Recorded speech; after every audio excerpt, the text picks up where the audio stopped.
Alright, I'm going to do a quick little tutorial here on how to remove window tint off of pretty much any automotive window.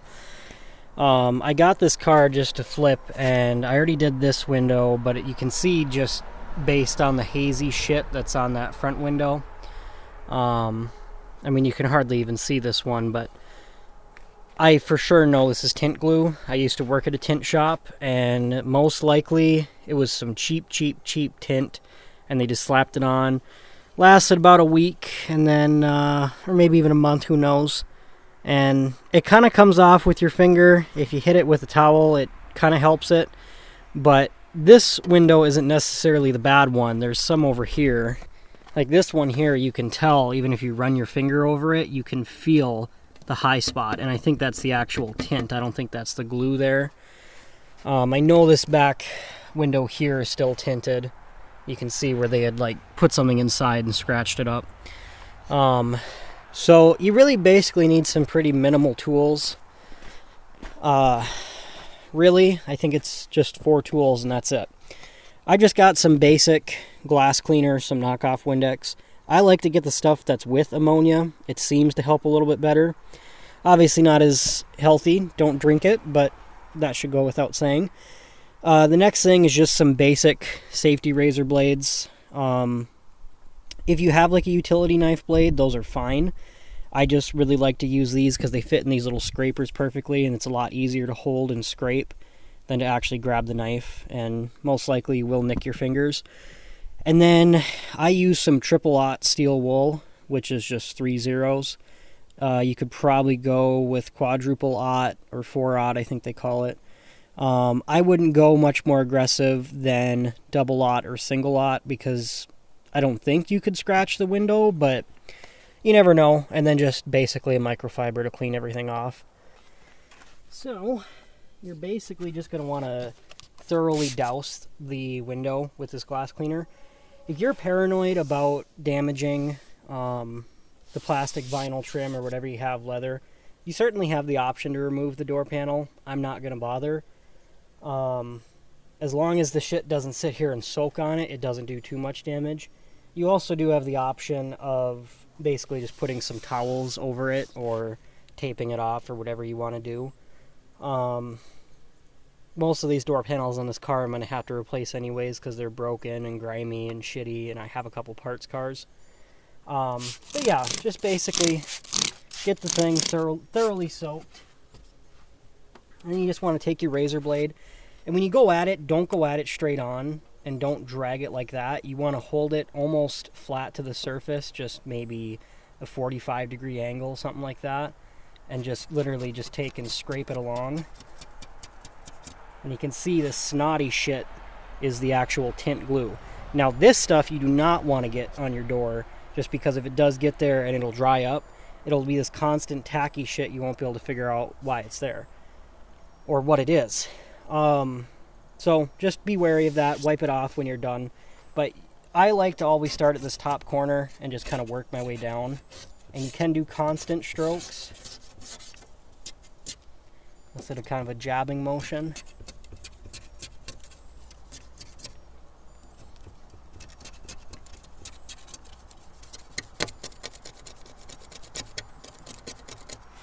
And over here, basically when you use the Windex, it acts as a lubricant as well as it kind of helps break up the tint glue, I should say. You might get a spot like right here where some residual tint glue is left over. That's fine. We're just doing a first pass right now, and we're going to do probably a second and third just to make sure all the glue is off. So just ignore that for now and keep moving along and getting all the glue off.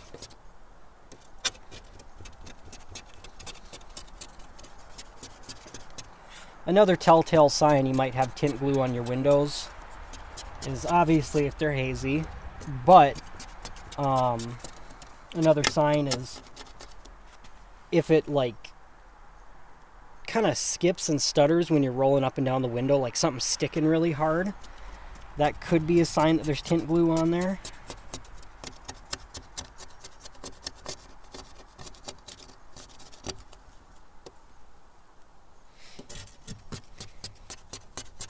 Also, another note, when you're doing this, you want to make sure you're doing it when it's above freezing out. May not look it, but it is very nice out today. It's almost early March. It's late February. And it's like 38 degrees out today. So today is a perfect day to be doing this. That's why I'm doing it today. Because it's been fucking minus 30 and minus 20 the last week. So, and I don't have a heated garage. But this usually goes better the warmer it is outside.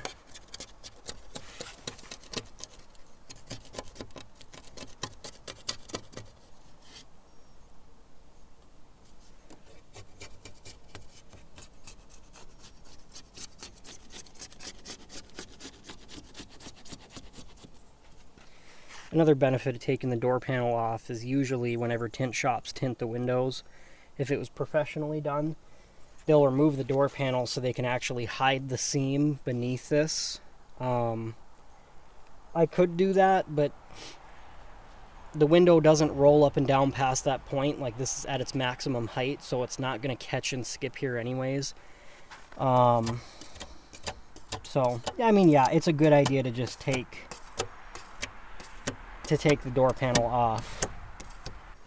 And I can almost guarantee the reason this wasn't removed properly is because the guy in Minnesota, the tint law is like 50% or something, and this is definitely less than 50% tint. Like, I mean, you could hardly even tell it's there looking at it, but I guarantee a cop pulled him over, told him it was too dark, wrote him a fix-it ticket, and he just got irritated and ripped it off. And that's it. So, okay, so that's our first pass done. The reason this spot was catching up because these were actual remnants of the tint. It wasn't just tint glue. And that's the thing, you could hardly tell with how light the actual tint was. So we're going to do our second pass now. Don't bother wiping anything off. Just give it another coat of Windex.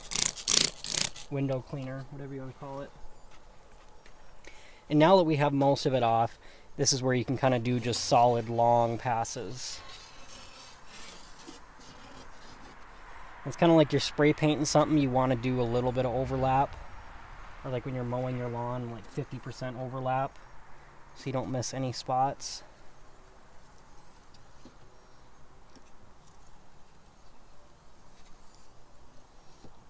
If you do, you can always go back and hit it again. It just makes life a lot easier to get it all at once.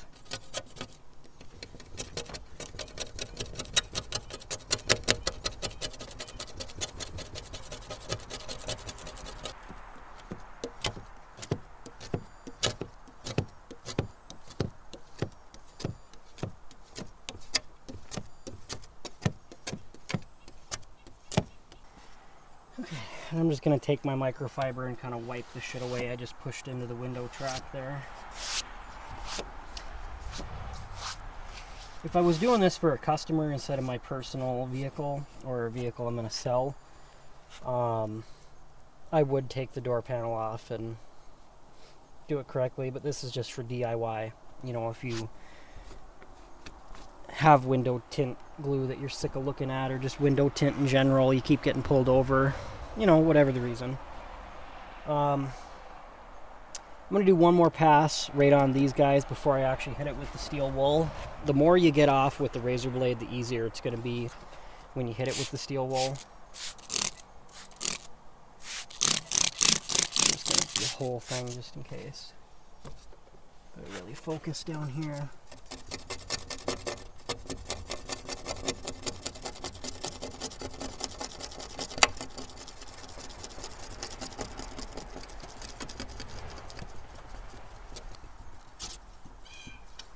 And once it's moving along really smoothly like this without getting caught up on anything, you can pretty much say for certain you got all the glue off. But we're still going to hit it with steel wool just to really make sure.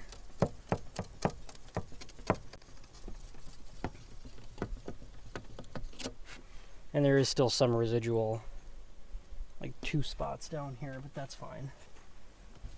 Sometimes you can't get it all off with the razor blade, Sometimes you do have to use the steel wool. And you know, you're probably not going to be able to do a full car with one microfiber. You're probably going to want, you know, I don't know, like 4 or 5, maybe 6. Basically one per window. And then if they have an eyebrow, which is just the tint on the front windshield, as well as if they tinted the back windshield. So, now that I got most of it off, I'm just going to hit these 2 little spots right here. Actually 3. And I'm just going to peel off a small chunk of the steel wool here. I'm not going to use the whole thing. And then you just grab it and you just keep hitting it back and forth until you can absolutely make sure there is no tint glue left.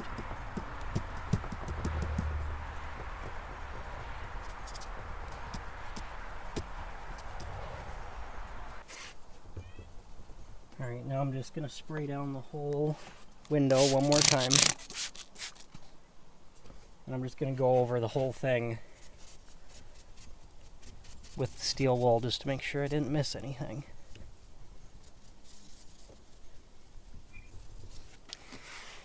Okay, now that that's all done, you're going to take your microfiber and just wipe all that cleaner away.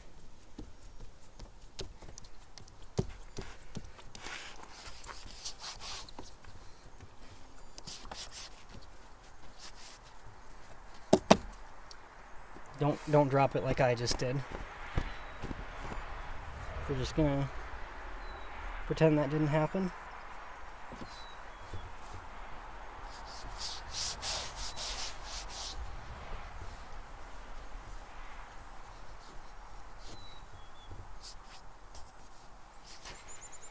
Okay, so there you can see it's pretty much spotless now, minus this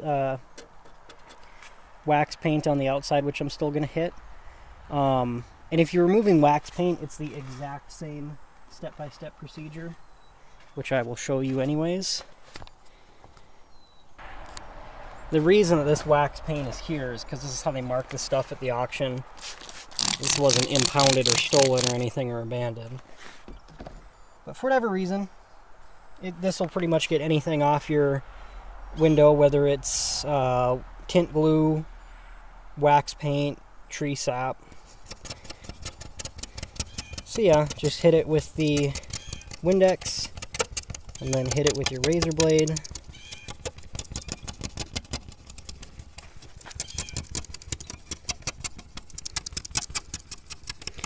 Another thing that the Windex helps do is it kind of helps keep the dust down off this wax stuff. It still gets away from you, but if you were to hit this dry with a razor blade, like, doesn't matter how many times you wash it, you're always going to see a yellow speck just randomly all over, because the shit just turns into fine powder when you do it like this. I'm going to go grab another microfiber here. This one's just going to pick up all this crud.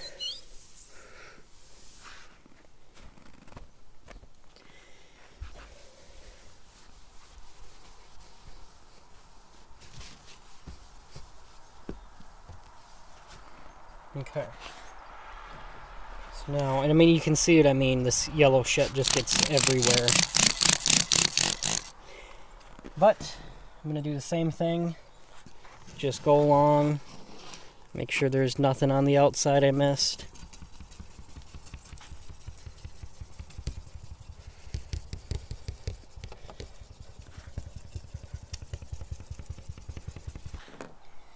And even though there's really no residual, I guess, print, or whatever you want to call it, there's no residual numbers there. I'm still going to hit the thing with steel wool, because you can get all the yellow off, but there might still be some kind of residue from the wax that's still on here. And when the sunlight hits it, you will see it. And it does get really irritating seeing that.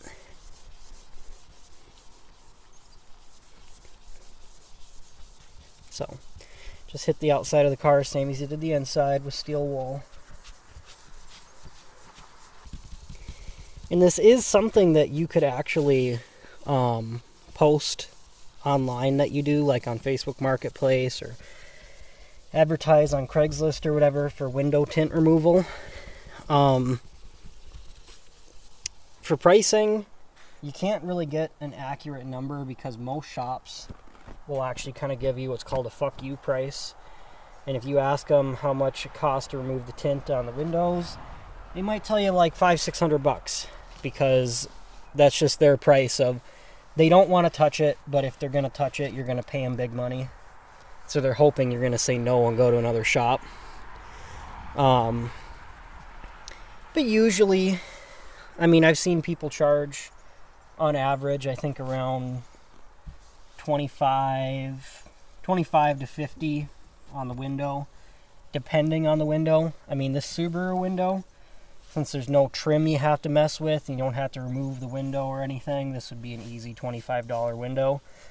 But if it's on like a really nice Audi and the person's really paranoid about just getting any sort of residual, any liquid or anything anywhere, then that's where you're going to be charging $50 a window, because they might want to actually have you remove the window and do it on a stand or something.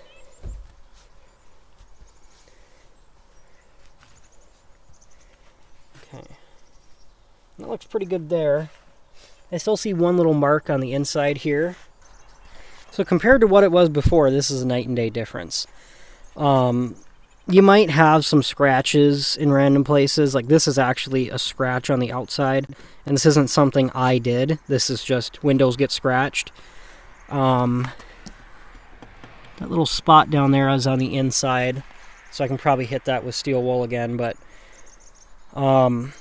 overall I think that window took me around 10 minutes, something like that. And that's the nice thing about Subaru is they have the borderless windows. Most of them do anyways, so you can get the windows done pretty fast. When it comes to this rear quarter window back here, this is going to be kind of a bitch, and I might not do it. I probably will. In fact, I'm pretty certain I will, because you can see where someone ripped the tint off and didn't rip it off fully. But yeah, this whole car actually has the extra back window in the back, so that kind of adds on time and energy to get it off. And some tint glue is just an absolute bitch to get off. Like, for whatever reason, it is impossible to get off. Another really important thing to note, this back window, it has something that's called defroster lines. So yeah, it has something called defroster lines, and you can see them here. And all these lines do is carry heat across to melt ice and snow off the back windshield. Do not at all, period, like in every sense of the word, no matter what, do not use the razor blade on these. If you do, you will break them. They are really fragile, and it's actually, if you feel on the inside, you can hear it there. So if you have tint on this back window, what you're going to have to do is remove the tint, and you're just going to have to hit it with steel wool. It's going to be a bitch, but you're going to have to do it that way. Because what happens is if you dig in and scrape this up, it can break the continuity, because this is basically one line going across. And if you break the continuity, it won't work. Most often times, though, it's kind of like individually, like if you nick one here and separate the connection, just this one won't work, and the other, however many there are, will work. But then you're still going to have a dead spot, this whole space across the windshield, which is a good 2 inches of just nothing, no heat, and there's going to be ice and snow there. So be aware of that. Do not use the razor blade on defrosters like that. Otherwise, most of the time the razor blade is safe to use on pretty much everything. So yeah, I still have, I've done 2. I've got 1, 2, 3, 4, basically 5 left to do. And so yeah, here's just another comparison of this nasty shit that you can't see out, and it just fogs it up, and then crystal clear, can hardly even tell the window's there. You don't have to use microfiber towels. I just like to use them. They pick up the Windex really nicely. They do actually make window cleaning towels, and they're usually called waffle towels or whatever. You can use paper towels, you can use basic rags, shop rags, whatever. So yeah, it's pretty basic to do. Not too much to it. It's just mainly tedious. It doesn't require a genius to do it, but it is tedious. And I do it with every single vehicle because when you get in a car, if you're looking out this, it's going to make you think the rest of the vehicle's grimy as hell. Which it is. I have to detail this whole car still. I plan on doing it. But,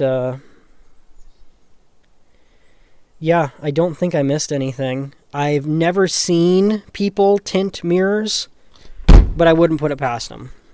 I mean, Audi, for example, actually uses a blue tint, but it's in the glass. It's not an actual layer, because that's all that tint is just a film. And you can see it here. You can hear it too when my fingernail clicks it. It's just a film that lays over the glass and basically acts as like sunglasses. I wouldn't recommend tinting windows like DIY. It just seems to be too much of a headache. Even though I worked at a tint shop for 2 years, I can't fucking do it. I cannot tint a window for the life of me. Granted, I only tinted like one car in my life while working there. I was always the cleaner, and we did a lot of other aftermarket stuff. But overall, it's just a bad idea to tint your windows. I understand it, really, I do. If you're gonna tint it, either pay a shop to do it or find someone local who does a good job, who isn't gonna charge an arm and a leg. But just do some research on your area, make sure it's something that's legal, because up here, if you have tinted windows, you're going to get pulled over, I guarantee, once a week, just because it's illegal in Minnesota to have tint past 50%. So I personally would never do it. I would maybe put an eyebrow on the windshield, and like I mentioned, an eyebrow is literally just... It kind of, factory, most windshields come with this kind of blue tint up here.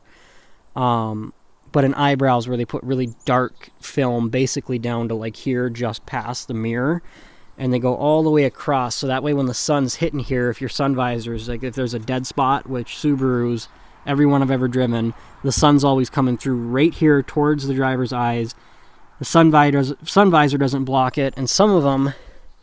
Oh, this one doesn't, but some of them have a little flip down thing that kind of helps block the sun, but it doesn't. There's always dead spots, so all the eyebrow does is make it so there's no dead spots and the sun won't be shining in your eyes. That one I can understand. It's not too much of a safety hazard, but these windows, I don't really get it. I've seen some people tint just the upper portions, but that looks kind of stupid. So... I don't know. I can't prevent you from doing it. It's just my 2 cents. So, if you got any other questions or anything like that, just comment down below and I'll try to answer them. And like I said, if you wanted to offer this up as a service for people, you know, I'm not saying it's easy, but it's some of the easier money. Just got to make sure everything's clean. And like I said, the most important thing is to make sure there's no tint glue that's actually left on this. There's little flakes of tint, which I got to get off still, but there's no actual tint glue left on this, because it will dry and it can stain and discolor things.